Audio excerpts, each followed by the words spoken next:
everyone, it's Tara from Teach Without Tears, and I'm joining you today for Teaching Tip Tuesday from my favorite part of my classroom, which is my classroom library. Last week's teaching tip was to use this summer to get some free and cheap books for your classroom library. So if you missed that one, make sure you go back and watch it first. Today we're going to be talking about organizing your classroom library.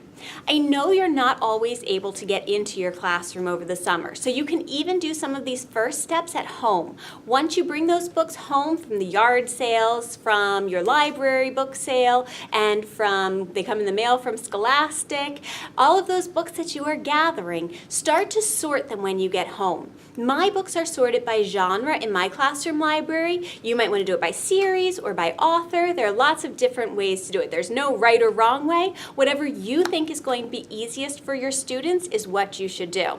So start making piles of them at home so you know what category you're going to be putting them in. The other thing I do with all the books in my classroom library is I label them with the level. We use Lucy Calkins' reading workshop in my classroom, and it's really important for my students to know their level and to be able to find just right books that they're able to read during reading workshop. So the way I do it for my books, every one of my books has two things on it. The first thing is a little sticker up in the corner, and that is to show the genre of the book. So this one has a little blue sticker, and that tells my students that this is a mystery book. My shelves are also labeled with the word to tell what the genre is, and that tells them which shelf this book goes back on. My books also have down at the bottom a little piece of tape, and that tape has a letter on it, and that letter is the reading level of that book. So if they're reading at a level M, they'll know that this is a just right book for them to choose. I'm going to put a blog post down below, and that tells you some leveling apps that you can use. I personally like the Scholastic Book Wizard, which is on the Scholastic website. You just type in the name of the book and it levels it for you. However, of course, all books are not in there. So you just have to find a way that works for you. After doing quite a few, you'll get pretty good at figuring out what level the books are as well. So, the next tip I have for you with organizing your library is once you have all of your genres together and your books are labeled, the next thing is to figure out how you're going to lay it out.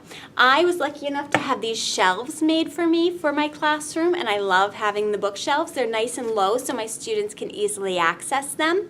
Maybe you have bookshelves or maybe you have another spot in your classroom to put them, but figure out the layout of your classroom library. I have all of my books with genres on the shelf, and then on the shelf behind, on top of the bookshelves, I have picture books in bins, just because in third grade we don't use the picture books quite as often. Most of my students have moved on to chapter books.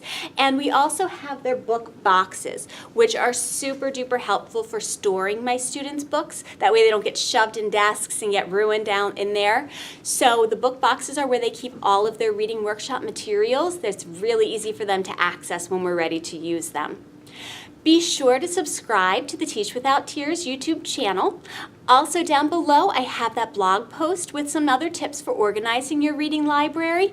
And I also have a link for my reading workshop mini course. I'm doing a 5-day e-course starting on July 16th. If you'd like to join, just click the link below. I would love to have you.